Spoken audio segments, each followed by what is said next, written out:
मैं जनक नंदिनी सीता अश्विन कुमारों से आह्वान करती हूँ, यदि मैंने पतिव्रता धर्म निभाया है, यदि मेरा समर्पण सच्चा है, तो मेरी तकदीर दिशा ये उन्हें गहन निंद्रा, पूर्ण स्वस्थ और ऊर्जा से भरी भोर प्रदान कर।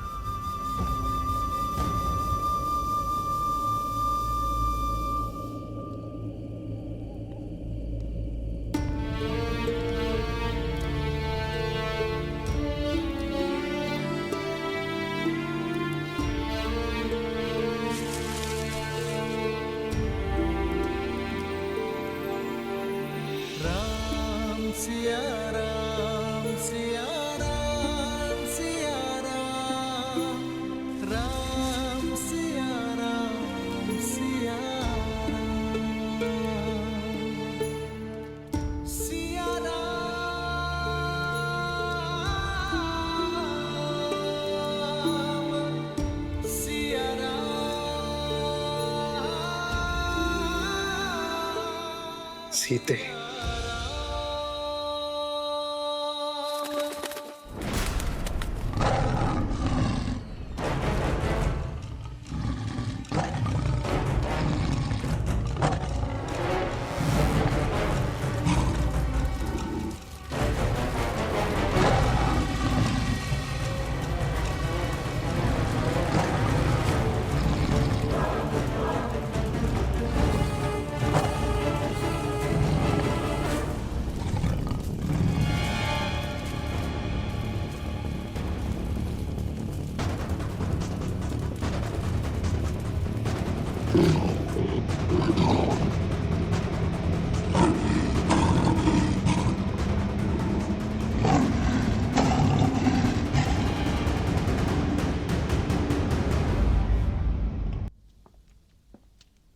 भरत भैया, भैया,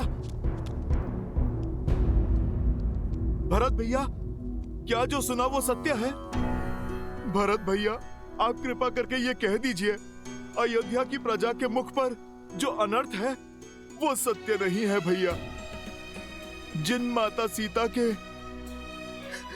बहे प्रभु श्री राम के आंसुओं ने दक्षिण की नदियों में बाढ़ ला दी थी, जिन माता सीता को पाने की तड़प में प्रभु श्री राम ने अपने पग में लगे कांटों तक का भी ध्यान नहीं दिया, आज संसार के लिए अपने प्राणों, अपनी सोच, अपने सामर्थ्य का भला त्याग कैसे कर सकते हैं प्रभु? भरत भैया, आप ही बताइए, कैसे कैसे कर सकते हैं प्रभु? जिन माता सीता ने अपनी राम भक्ति से शोक वाटिका को अशोक वाटिका बनाया, त्रिजटा और महाराज विभीषण जैसे राक्षसों को धर्म से अवगत कराया, जिन माता सीता को 10 लोक जीतने वाला दशानन रावण अपनी पूरी शक्ति लगाकर भी तनिक भी क्षति नहीं पहुंचा पाया, जिन माता सीता ने अग्नि परीक्षा देकर अपनी शुद्धता प्रमाण की, कैसे भरत भैया, किस अपवित्रता के आधार पर प्रभु ने त्याग कर दिया माता सीता का? कैसे?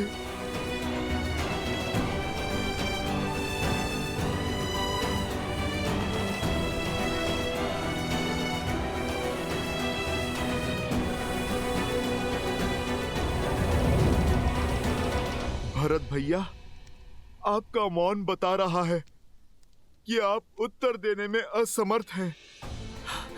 मैं स्वयं ही अपने प्रभु से जाकर अपने प्रश्नों का उत्तर मांग लूंगा। मेरे प्रभु मौन नहीं रह पाएंगे।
एक समय लक्ष्मण भैया ने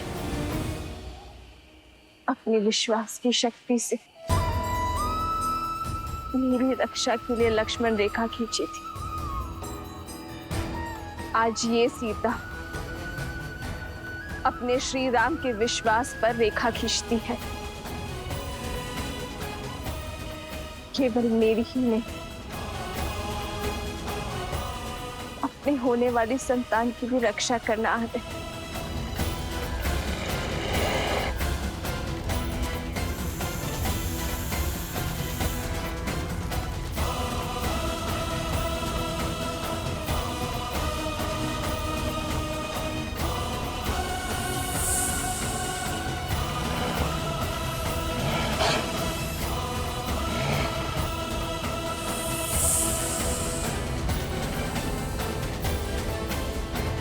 श्री राम, श्री राम,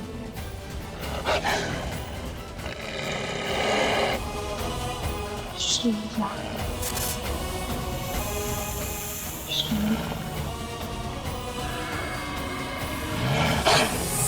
श्री राम।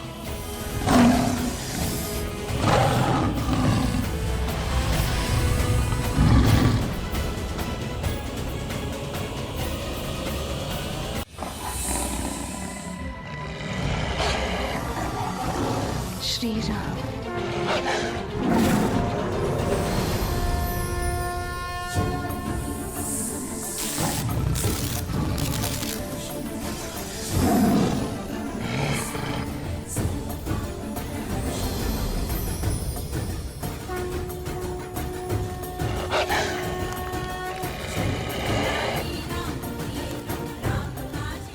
एक बार दान देने के लिए मर्यादा की रेखा पार की थी मैंने। नियति ने खेल ही ऐसा खेला था, पर मेरे पति, मेरे श्री राम ने मुझे ज्ञान दिया था कि शुभ कार्य के लिए भी धर्म की मर्यादा नहीं तोड़ी जाती। प्रभु, मुझे मेरे प्रश्नों के उत्तर चाहिए। प्रभु,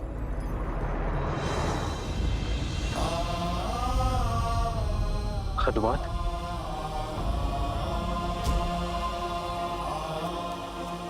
प्रभु,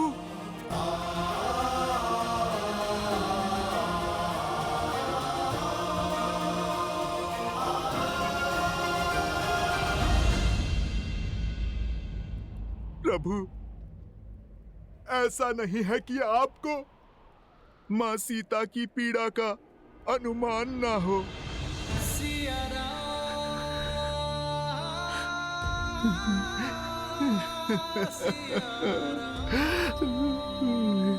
प्रभु, ये भक्त भगवान के निर्णय पे प्रश्न नहीं कर रहा।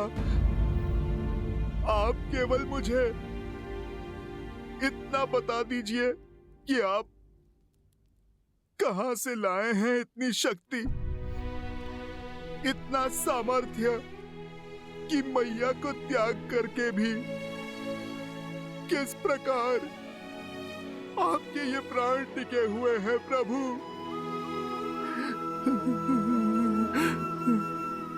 और अगर अयोध्या में अपनी मैया के ना होते हुए ये पुत्र अभी तक कैसे जीवित है प्रभु?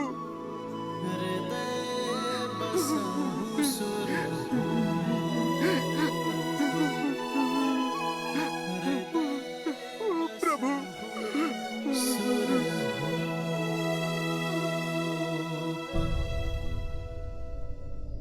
हम दोनों में ये शक्ति समाई है हनुमान, क्योंकि हम दोनों अपना कर्तव्य जानते हैं और उसे निभाना भी।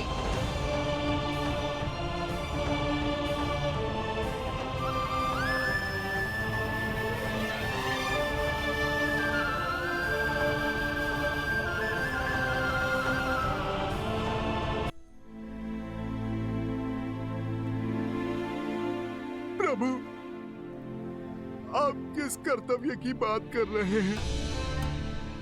अपनी सबसे शुद्ध धरोहर को खोकर क्या धरोहर देंगे आप प्रजा को प्रभु? शुद्धि की गंगा को इस अयोध्या से बाहर भेजकर कैसे होगी अयोध्या शुद्ध? कल जो लोग धीमी ध्वनि पर मेरी माता पर लांछन लगा रहे थे, वही लोग चीख चीख कर खुलकर उन्हें अनुचित कह रहे हैं। और अब संदेह है, लोग अपराध के कारण अपनी अर्धांगिनी का त्याग कहीं परंपरा ना बन जाए प्रभु।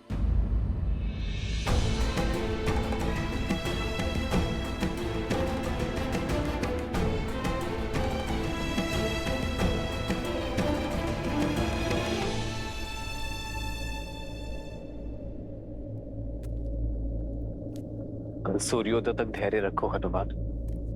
कल सूर्योदय की पहली भोर के साथ मैं नगर को संबोधन करूंगा, उनके हर संदेह पर विराम लगाऊंगा, उन्हें अपने हर प्रश्नों का उत्तर मिलेगा।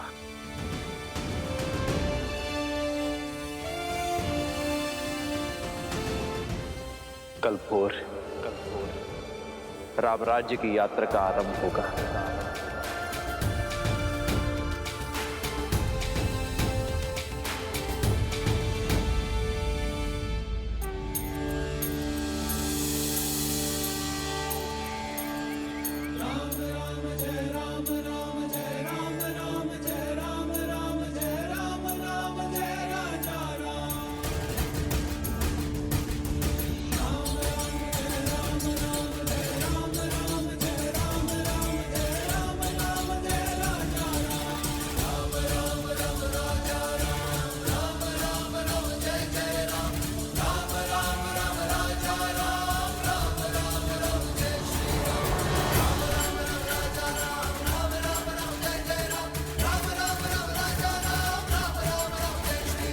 मुझे अब तक पता नहीं चला कि आखिर महाराज ने बुलाया क्यों है।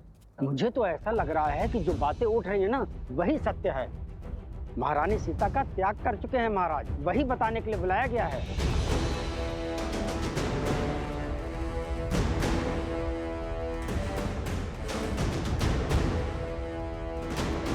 क्या सत्य में महाराज ने महारानी का त्याग कर दिया है?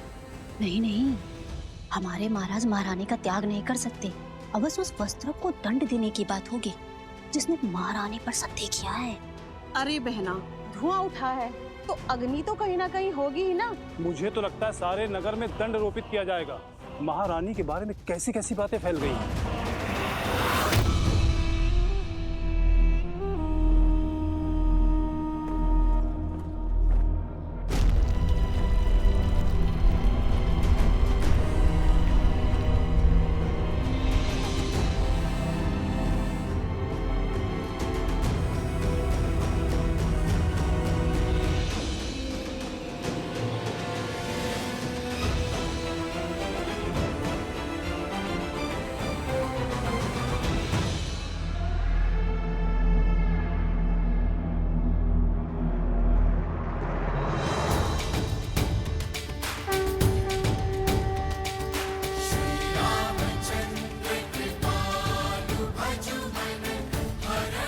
सियावर रामचंद्र की, सियावर रामचंद्र की, सियावर रामचंद्र की, सियावर रामचंद्र की।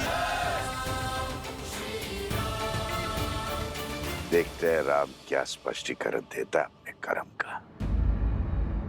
चिट भी मेरी, पट भी मेरा, सीता तो गई।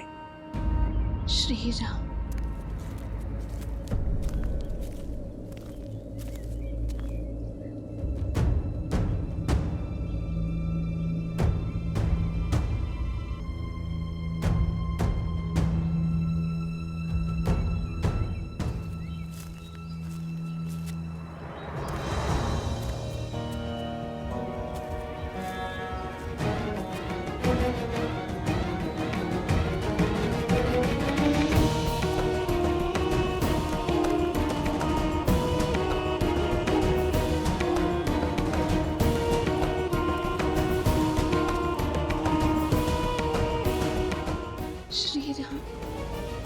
इस भूमि पर सबसे अधिक पूजनीय होती है नारी, क्योंकि नारी के त्याग की कोई समानता ही नहीं। अपने पिता की छत्रछाया में अपनी मां की ममता को त्याग कर अपने पति के वंश की वृद्धि हेतु वो उसके घर आती है। भविष्य को जन्म देने के लिए अपना सत्व, अपनी शक्ति बलिदान कर देती है। फल देने वाले वृक्ष भी सेवा मांगते हैं, समय पर खाद, सिंचाई, देखभाल मांगते हैं। एक नारी अपनी पति से, ससुराल से, समाज से केवल मित्रता और सम्मान की आशा रखती है, पर उसे यह भाव भी नहीं मिलता। पत्नी अपना समर्पण, अपना अस्तित्व, अपना सर्वस्व पति के चरणों में अर्पण कर देती है।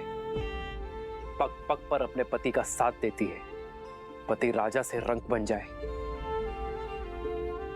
तब भी उसका साथ नहीं छोड़ती। वनवास के हर कंटक को अपने पति के साथ सहती है। महाराक्षसों और राक्षसों के कारागार में जीवन की हर असहनीय कष्ट को भोगते हुए भी वो अपने पति के प्रेम की रेखा नहीं छोड़ती।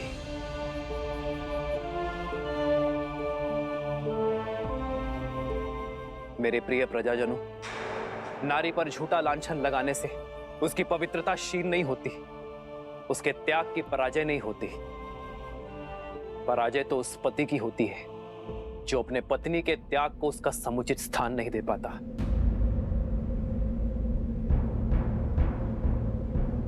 मैं इक्ष्वाकु वंशज अयोध्या नरेश दशरथ पुत्र राम रघुकुल का मुकुट सर पर धारण कर आज आपके सामने खड़ा ये स्वीकार करने के लिए कि मैं पराजित हो गया।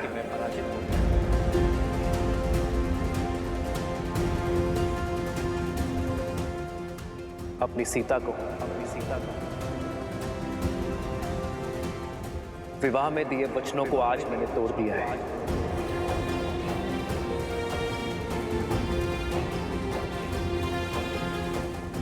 रावण के देश में जाकर अपना शौर्य दिखाकर मैंने सीता की रक्षा की, किंतु अपने ही अयोध्या में फैले कुविचारों के दानव से, संदेह के व्यूह से मैं अपने प्रिय पत्नी की रक्षा न कर सका।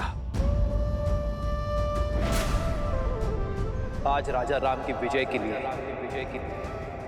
राज सिंहासन का कर्तव्य निभाने के लिए आज मैं अपनी सीता को अयोध्या से हार बैठा।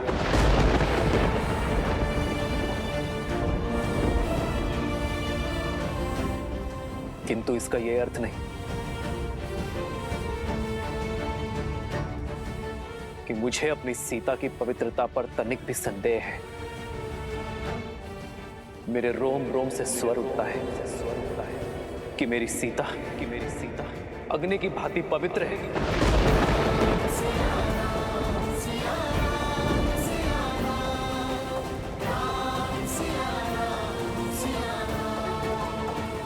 विचित्र है ना, जिसकी पवित्रता की साक्षी में स्वयं अग्निदेव खड़े रहे, उसका ये निष्ठुर पति उसके साथ खड़ा न रह सका, जिसने संग वन में गमन किया। मैंने उसे ही एकाकी गर्भावस्था में वनवास भेज दिया। मेरे स्वर्गीय पिताश्री महाराज दशरथ ये कहा करते थे कि सिंहासन यज्ञ वेदी के समान होता है, और आज सिंहासन की इस वेदी पर मैंने सीता की सुखों की आहुति दे दी है।